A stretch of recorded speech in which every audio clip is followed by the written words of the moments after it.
म तारिखमा थिइनँ, आजदेखि झुक्किएर मलाई यहाँ तारिखमा राखियो। बालेन सरकार आए जस्तो भयो भनेपछि अहिले यतिको छ भनेपछि नि भोलि पर्सि यो रासपाले भोट जितेर रासपा यो देशमा आयो भने नि झुक्किएर बोलाएर यो पुलिसले कति दुःख दिएको भन्नुहोस् त।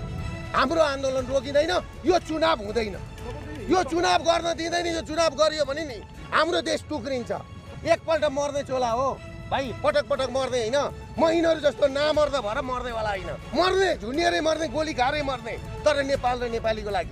2-4 जना पत्रकारहरू किनेर लगेर भात खाएको पनि, खिर खाएको पनि, हिउँमा हिँडेको पनि, यसो दाउरो बोकेको पनि, मोटरसाइकल चढेको स्ट्यान्ड देखाएर हो कि होइन प्रधानमन्त्री हुँदैन।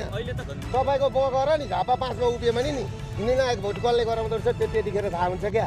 बालेन केही होइन, बालेन कुरा नगर्नु न, बालेन बालेन बालेन भनेर धेर नगराउनु। कति बताउँछ?